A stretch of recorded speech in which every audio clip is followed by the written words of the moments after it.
नमस्कार, मी पूजा राठोड ब्लॉग या यूट्यूब चॅनलवर तुमचं स्वागत करते। आज मी कुटुंबासोबत शेगावला निघालेली आहे। चला तर आज बघूया श्री गजानन महाराजांचं शेगाव ते कसं दिसते आणि संस्थांबद्दल सुद्धा तुम्हाला थोडीफार माहिती देईल जी की माझ्या परिचयात आहे। त्यासाठी तुम्हाला हा ब्लॉग पूर्ण पाहावा लागेल। गाई वासरे जंगलातून परतीच्या दिशेने निघालेली होती। संध्याकाळची वेळ होती, सूर्य मावळत होता आणि अत्यंत प्रसन्न वातावरणात आम्ही शेगावकडे निघालेलो होतो। सोबत माझे पतिदेव होते, ज्यांचा श्री गजानन महाराजांवर अत्यंत भाव आहे आणि माझी 2 छोटी मुलं, सोबतच माझ्या 2 पुतण्या। माझे हस्बंड दर गुरुवारी मंदिराला व्हिजिट देतात, पण मी बऱ्याच वर्षानंतर मुलांना घेऊन मंदिराला भेट देते आहे। तर चला तर जर्नी स्टार्ट करूया। नागपूर पासून शेगाव साधारण 290 ते 320 किलोमीटर आहे। ट्रेनने 4 ते 5 तास लागतात, तर बाय रोड 6 ते 7 तास लागू शकतात। मुंबई पासून साधारण अंतर 530 ते 560 किलोमीटर आहे। बाय ट्रेन 8 तास किंवा 9 तास लागू शकतात आणि बाय रोड 14 तास लागू शकतात। आताच आपण या रोडवर विसावा हे संस्थांचे भक्त निवास, जे की राहण्यासाठी उत्तम व स्वस्त व्यवस्था आहे, ते क्रॉस केले। पूर्वीचे शेवगाव ते आताचे शेगाव हे गाव श्री गजानन माऊलींच्या नावाने प्रसिद्ध झाले। ही महाराष्ट्राची धाकटी पंढरी आहे। जगातील सर्वात शिस्तप्रिय देवस्थान आणि प्रचंड स्वच्छता, अचूक नियोजन, अगदी निर्मळ सेवाभाव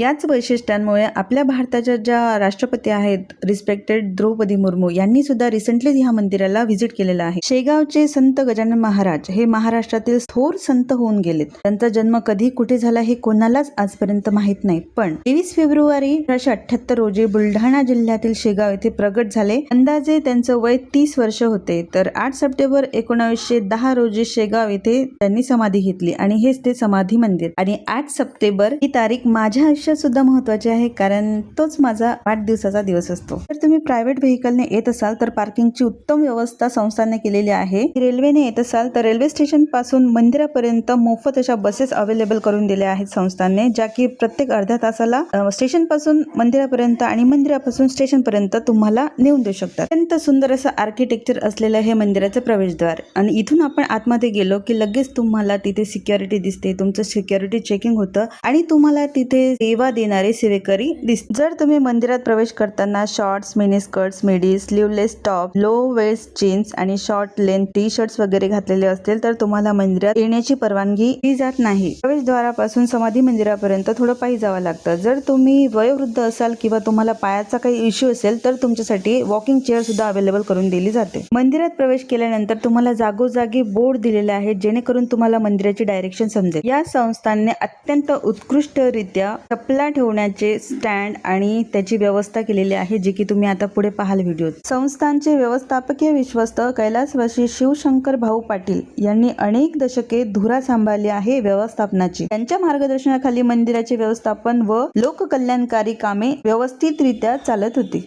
शेगाव मध्ये पाहण्यासारखे बरेच असे पर्यटन स्थळे आहेत, ज्यापैकी गजानन महाराज समाधी मंदिर, नंतर आनंदसागर, नंतर प्रकट स्थळ, हरिहर मंदिर, कृष्णाजी पाटील यांचा मळा जिथे की महाराजांचे वास्तव्य होते, परत मारुती मंदिर, गोमजी महाराज मंदिर जे की नागझरी येथे आहे। गर्दी टाळण्यासाठी आम्ही संध्याकाळची वेळ निवडली, पण तरीही आज भरपूर गर्दी होती, कारण आज गुरुवार होता। जर तुम्ही सिनियर सिटीजन असाल किंवा तुम्हाला काही व्यंग असेल किंवा तुम्ही प्रेग्नंट असाल किंवा तुमचं बाळ 1 ते 1 वर्षापर्यंतचं लहान असेल तर तुम्हाला कोणत्याही रांगेत उभं राहण्याची गरज नाही। संस्थांनी तुम्हाला डायरेक्ट मुखदर्शनाची आणि डायरेक्टली प्रसाद घेण्याची सोय केलेली आहे। मंदिराच्या गाभाऱ्यात भिंतींवर सगळ्या स्टोरीज कोरलेल्या आहेत, तरीही मी 2 गोष्टी शॉर्ट मध्ये तुम्हाला सांगते। तर बंकटलाल अग्रवाल हे जे गृहस्थ शेगावचे होते, त्यांनी सर्वप्रथम उष्ट्या पत्रावळ्यातील अन्न वेचून खाताना महाराजांना पाहिले होते। त्यांची सुद्धा प्रतिमा तुम्हाला मंदिरात पाहायला मिळेल। श्रींच्या मुखात अखंड गण गण गणात बोते हे नाम जप सुरू असे आणि असेच हे दिगंबर वृत्तीचे अवलिया म्हणजे श्री गजानन महाराज। तर या भव्य मंदिराची व्यवस्था श्री गजानन महाराज संस्थान पाहते, जे विदर्भातील सर्वात मोठे मंदिर ट्रस्ट आहे आणि यालाच आपण विदर्भाचे पंढरपूर असेही संबोधतो। या मंदिरात मुलांसोबत प्रवेश करणं म्हणजे तारेवरची कसरत, कारण संस्थानला अत्यंत शांतता लागते आणि तिथे मुलं हसतील, रडतील, बोलतील, आवाज करतील, कल्ला करतील, तर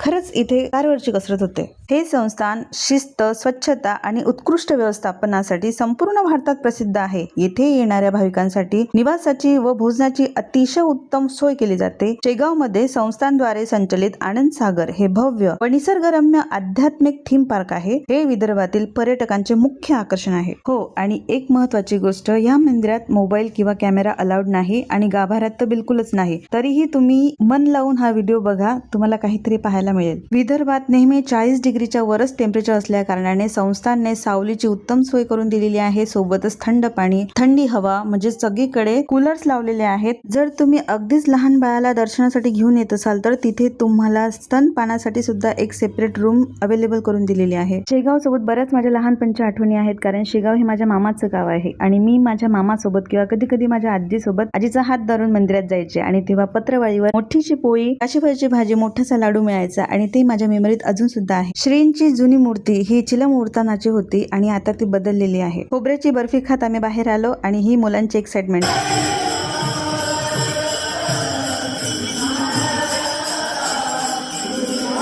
अत्यंत आध्यात्मिक असं संध्याकाळचं वातावरण होतं आणि नंतर मी देणगी काउंटरवर गेले. तिथे गेल्यानंतर ज्या व्यक्तीच्या नावाने तुम्ही पावती काढणार असाल त्या व्यक्तीचं आधार कार्ड शिवाय तुमचा ऍड्रेस तिथे लागेल आणि नंतर ते तुम्हाला आणखी दुसऱ्या काउंटरवर जायला लावतात. त्या काउंटरवर गेल्यानंतर ते तुमची देणगी एक्सेप्ट करतात आणि नंतर तुम्हाला एक छोटीशी श्रींची प्रतिमा, सोबत त्यांचा अंगारा आणि सोबत एक लाडू, जो की कधी कधी बदलत असतो. कधी बुंदीचा लाडू, तर कधी खोबऱ्याचा लाडू, तर कधी काही आणखी वेगळं डिपेंड असतं की तुम्ही किती देणगी देताय त्यावर तुमचं जे रिटर्न आहे ते डिफरंट असतं. म्हणजे प्रतिमा मोठी मिळते. जेव्हा माझे दोन्ही मुलं झाले होते तेव्हा माझ्या मिस्टरांनी देणगी बऱ्यापैकी मोठी होती, तर तेव्हा त्यांनी एक मोठीशी प्रतिमा, सोबत कपडे आणि साडी सुद्धा दिलेली होती. मंदिराच्या बाहेर आल्यानंतर आम्ही काही फोटोज काढून निघालो घराकडे. तर सगळ्यात आधी हा बिल्ला त्यांना दिला. हा नंबर दिल्यानंतरच आपले शूज आपल्याला परत मिळतात. शूज घातल्यानंतर आम्ही जो परतीचा रस्ता होता, म्हणजे तिथून एक बोर्ड लागतो की बाहेर जाण्याचा मार्ग, तर एक्झिट घेत होतो बाहेर. समाधी मंदिराच्या गाभाऱ्यात प्रवेश घेण्याआधी तिथे एक मोठा डिजिटल बोर्ड लावलेला आहे, जेणेकरून आपल्याला कळतं की किती मिनिटात आपलं दर्शन होईल. जर तुम्ही बिझी प्रकारचे व्यक्ती असाल तर तुम्ही तुमच्या टायमानुसार तिथे दर्शन घेऊ शकता.